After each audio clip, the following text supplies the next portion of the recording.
Hello beautiful people and welcome to this week's episode. My name is Jad and today I have a story to tell you about an incident that changed my whole life forever.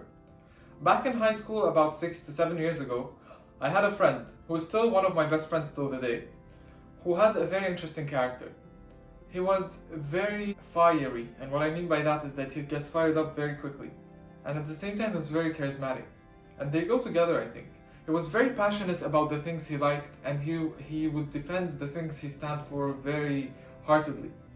But at the same time, he was very loved by everyone, and getting fired up very quickly didn't mean that he was disliked.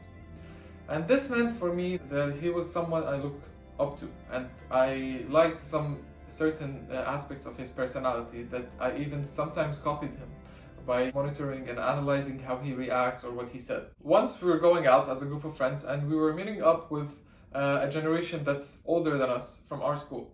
And you know how in high school the older generation is the cooler one and you always seek their approval. And on the other hand, this older generation makes fun of the younger generation and tries to bring it down. So one of the older guys wanted to insult and make fun of my friend. He said, "Oh, what is this haircut? It looks terrible." And you know how in high school, haircut is everything. So for a second, I felt like I was in a movie and time paused and I started to feel my heartbeat because I didn't know how my friend would react. Would he get mad and fired up, or would he throw another insult which would create tension or even a fight? But what he said surprised me. And that's what he said.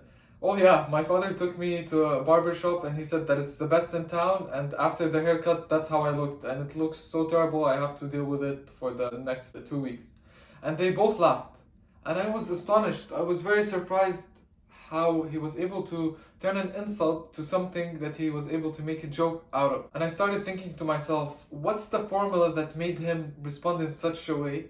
How was he able to think of it? I kept repeating the scenario in my head for the next several weeks, trying to figure out how I can apply it in my life. Until I came across a TED Talk by Dr. Ivan Joseph, who is a confidence coach, talking about 5 keys to self-confidence. One of the keys was this, and it explained the whole scenario that I had been repeating in my head in one sentence. He said, "Self-confident people interpret feedback the way they choose to." It took me a second to analyze and understand what this long sentence meant. But then I understood.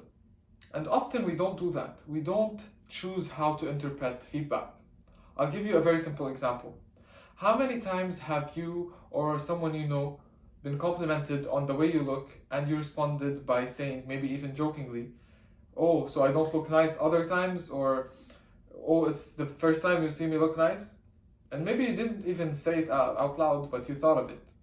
I'll ask you another question.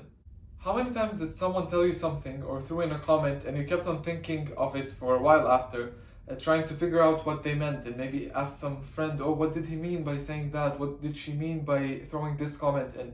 But why do we ask this question? What did they mean? Instead of choosing how to interpret that comment or that feedback. Although it's very hard to do, it's life-changing. It frees you from thinking of what people think about you and decide the fate you want to put yourself in. It puts an end to thinking of how people think of us and rather think of how we want to portray ourselves and how we think we want to portray ourselves, to the extent that we decide what people mean by the things they tell us. And this changed my whole life. From that instant, I decided to take control of what people think of me. And this gave me freedom of acting as I like and acting as I want. And I encourage you to do it as well. And by the way, I post such quotes or sentences that I find meaningful on my Instagram, and I post it in the description below if you would like to go check them out. It's in a highlight called Thoughts. So thank you for watching. I hope you enjoyed and found the story beneficial and interesting. Please consider subscribing, liking, and share your comments with me in the comments down below, and I'll see you next week.